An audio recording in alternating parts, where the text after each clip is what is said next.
ሙሴ ሊሞት አካባቢ እስራኤልን የመረቃቸው አስደናቂ ምርቃት አለች። እስራኤልን ሊሞት ሲል መረቃቸው ሙሴ ምን አላቸው? እስራኤል ሆይ ስማ፣ መኖሪያህ የዘላለም አምላክ ነው አላቸው። እንደውም ምን አላቸው? የዘላለም ክንዶች ከበታችህ አሉ ያቅፎሃል አላቸው። ምዕመናን ምድር ብትገለባበት ደግሞም ብትነዋወጥ ምድር ምንም ነገር እንኳን መስጠት ባትችል በረሃ እንኳን ቢሆን የምንዘራበት እርሻ፣ የምንለውጥበት ንግድ፣ የምናሰማራበት መሰማሪያ ባይኖረንም እንኳን ወገኖቼ እንዳትረሱ መኖሪያችን አካውንታችን አይደለም። መኖሪያችን ቢዝነሳችን አይደለም። መኖሪያችን ሽቀላችን አይደለም። መኖሪያችን ክንዳችን አይደለም። መኖሪያችን ደምግባታችን አይደለም። መኖሪያችን የዘላለም ክንዶች ናቸው። መኖሪያችን አምላካችን ነው። እርሾች መብልን ባይሰጡ፣ ከብቶች በጋጥ ውስጥ ባይገኙ፣ ከወይን ሐረግ ፍሬ ባይገኝ፣ እኔ ግን በአምላኬ በእግዚአብሔር ደስ ይለኛል እንዳለው ዕንባቆም ክርስቲያን የሆነው በምንም ነገር ውስጥ እግዚአብሔርን እያመለክነው እንድንኖር ነው። ምዕመናን አብርሃም የሚያስተምረን ይህንን ነው። አንድ ሁለተኛ አብርሃም እንደተቸገረ፣ አብርሃም እንደተሰደደ፣ አብርሃም እንደተንከራተተ የቀረ እንዳይመስላችሁ። መጀመሪያ ችግርን የገጠመው ችግር ለዘላለም የሚቀጥል እንዳይመስላችሁ። መከራ እስከ ፍጻሜው የሚሻገር እንዳይመስላችሁ ወገኖቼ። እግዚአብሔር መጣ። ምን አደረገ? በሦስቱ ስመ እግዚአብሔርን እየጠራ መሥዋዕት እየሰዋ ደሃ እያሰሰ ለእግዚአብሔር በሕይወቱ ስለመሰከረ ፈንታ እግዚአብሔር በሦስት በረከቶች ባረከው ይላል መጽሐፍ ቅዱስ። በምን በምን? እግዚአብሔር በከብት መንጋ ባረከው፣ አንድ። እግዚአብሔር በብር ባረከው፣ ሁለት። እግዚአብሔር በወርቅ ባረከው። ወገኖቼ የታገሰ ፍሬውን መብላቱ አይቀርም። ምን ያስተምረናል? በመከራ ታገሱ፣ በተስፋ ደስ ይበላችሁ፣ በጸሎት ጽኑ፣ አታቋርጡ። ሲመሽ መጣ እግዚአብሔር፣ በበረከት ጎበኘው፣ በባለጠግነት ሞላው። ብር በእግዚአብሔር ቃል ይመሰላል፣ የእግዚአብሔር ቃል እንደ ንጹሕ ብር ነው ይላል። ወርቁ ለጽድቅና ለቅድስና መቅረቡን ነው የሚያመለክተው። በምድራዊም በረከት ባረከው። ሀብቱ ከሎጥ እረኞች ጋር መሰማሪያ እስኪያጣ ድረስ በጣም በዛ። ወገኖቼ ምዕመናን እግዚአብሔር ይመጣል። ይሄን ለማለት ብቻ አይደለም የምንለው። የታገሰ ያገኘዋል፣ የጠበቀ ሳያገኘው አይቀርም። ግን በጣም የሚያስደንቃችሁ በድህነት የተከተለው አብርሃም በባለጠግነት ጊዜ እግዚአብሔርን የረሳው እንዳይመስላችሁ። በድህነትም በባለጠግነትም በማግኘትም በማጣትም በመሙላትም በመጉደልም አብርሃም ያው ነው፣ አልተቀየረበትም። ምዕመናን እግዚአብሔር በበረከት ሲጎበኛችሁ ጸሎታችሁን አትቀንሱ ባካችሁ። ደጅ ጥናታችሁን አትቀይሩ ባካችሁ። ምናልባት ለምነነው ሲሰጠን እንደተወደደች ቅድስት ሐና የማስጠበቂያ ጸሎታችሁን አድርጉ። ታምረ ማርያም ስለ ቅድስት ሐና ሲተርክልን የሰጣትን ይጠብቅላት ዘንድ ዘውትር ትጸልይ ነበር ይላል። ስለ ልጇ ስለ እመቤታችን ትጸልይ ነበር። ልጆች ከሰጠህም ጸሎት ይቀጥላል። ባለጠግነት ከሰጠህም መንበርከክ ይቀጥላል። በሀብት ከባረከህም መገዛት ይቀጥላል። አብርሃም እንዴት አድርጎ ባለጠግነቱን እንደተቆጣጠረ ተመልከቱት። በጣም ይደንቃል። እግዚአብሔርን አልተለወጠበትም። ስንቶች ተለውጠንበት ይሆን? አዎ እጆቻችንን ዘርግተን እግዚአብሔር የሰጠን ቀን ደስታችንን ከሌሎች ጋር ያከበርን፣ እግዚአብሔርን ግን የረሳን ስንቶች ነን?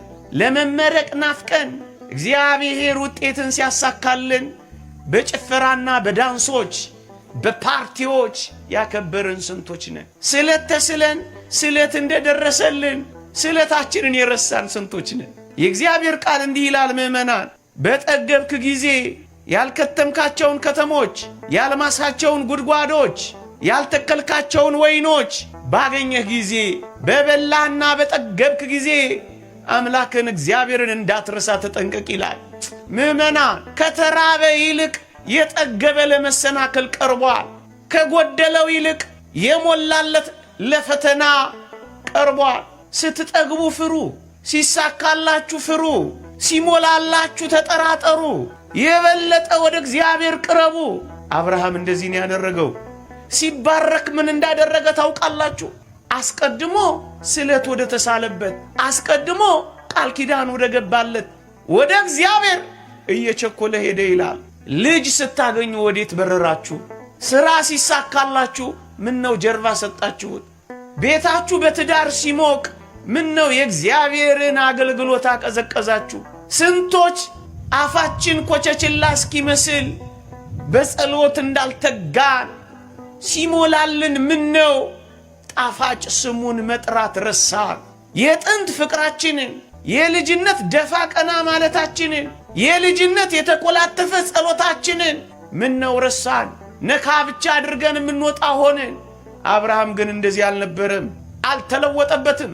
እየቸኮለ ሄደ፣ እየፈጠነ ሄደ። ሲራብም ሲጠግብም፣ ሲጎልም ሲሞላም፣ ሲያገኝም ሲያጣም፣ ሲባረክም ሲደኸይም ያው ነው። የእግዚአብሔር ቃል እንዲህ ይላል፣ እንዴት ተለወጥሽብኝ ይላል። ስንቶቻችን ተለውጠንበት ይሆን? ጉባኤ ንቀናል። አንዳንዶቻችን ሲነገር አንሰማም። ኩራታችን ምንም አልመስለን ብሏል። አብርሃም እጅግ የሚደንቀው ድህነትን ማስተናገድ መቻሉ ብቻ አይደለም፣ ባለጠግነትን መቆጣጠር ችሏል። የአብርሃምና የሎጥ እረኞች በተጣሉ ጊዜ ምን እንደሆነ ታውቃላችሁ? እንዲህ አለው ሎጥ ወንድሙን፣ እንዲህ አለው። ምን አለው? አንተ ቀኙን ብትወስድ እኔ ግራውን ወስዳለሁ፣ አንተ ግራውን ብትወስድ እኔ ቀኙን ወስዳለሁ አለው። ምርጫውን ፈቃዱን ለወንድሙ ሰጣ። ምን አይነት ፍቅረ ቢጽ እንዳለው እስኪ ተመልከቱ። ቅድሚያውን ለወንድሞቻችሁ ትሰጣላችሁ ነው? ትከሻ ለትከሻ ሀብት ለማግኘት ትተናነቃላችሁ። ለሀብት ያለን የተጋነነ አምልኮ እስኪመስል ድረስ ይኸው ምድር የምትናጨው በሀብት ምክንያት አይደል? በውሃ ምክንያት ጦርነት፣ በመሬት ሽሚያ ጦርነት፣ ይኸው ደም የምንቃባው በዛ አይደለ? አብርሃምን ከፍ አድርገን የምናደንቀው እኮ ለዚህ ነው። ምንም እንኳን ለም ሀገር ባትሆንም የአባቶቹ ምድር ስለሆነች ኬብሮንን መረጠ። ለእርሻ ግን የተመቸች አልነበረችም። እግዚአብሔር ካለበት እርሻም አይኑር መብልም አይኑር፣ እግዚአብሔር ይኑር እንጂ። ፍቅር ካለ ትጠግባለህ፣ መዋደድ ካለ መተናነቅ የለም። ሎጥን ግን ትንሽ ነካ አድርገነው እንለፍ። ውሃ አለ፣ ለም ነው፣ ሳር አለው፣ ለከብቶቼ ይመቻል አለና እጅግ ውብ የሆነችውን የሰዶም ምድር መረጠ። እህቴ ሆይ ምንድን ነው የምታስቀድሚው? ሃይማኖት አለው፣ ምግባር አለው፣ ወደ ሰማይ ያደርሰኛል፣ ከጽድቅ ጋር ያገናኘኛል፣ ለቁርባን ያበቃኛል። ምርጫ ምንድን ነው? ሽቀላ አለው፣ ኦቴ አለው። ምንድን ነው ያንተ ምርጫ? እግዚአብሔር ይከብርበታል በዚህ ሥራ ወይስ G+ ምንትስ ያሰራኛል? ጥያቄ ምንድን ነው? የእግዚአብሔር በረከት ነው፣ የምድራዊ ሀብት ጸጋ ብቻ ነው አንተ የምትፈልገው? ሎጥን ተመልከቱት። ሳር አለ፣ ለምለም ነው፣ ውሃ ገብ ነው። በቃ ፈተና ሆነበት። ትዳርሽ ፈተና እንዳይሆንብሽ ሳር አለ፣ ለምለም ነው፣ ምንድነው አይደለም። እግዚአብሔርን ይፈራል ወይ? መከራ እየበላ እንዳትኖር የምታስቀድመው ፕራዮሪቲ ሊስት የመጀመሪያው ረድፍ እግዚአብሔር ነው ወይ? አብርሃምን ተመልከቱ፣ ሰጠው። ይሄ ብቻ የሚደንቃችሁ የአብርሃም መቀመጫ ሁል ጊዜ ትደንቀኛለች። አብርሃም ሁል ጊዜ ከዚያች ድንኳኑ እየወጣ በመምሬ አድባር ዛፍ ስር ቁጭ ብቻ ነበር የሚለው። ድንኳኑ ጉርለት አለባት። ምን አይነት? እግዚአብሔር ገና ቃል ኪዳን ገብቶለታል። ምን ብሎ?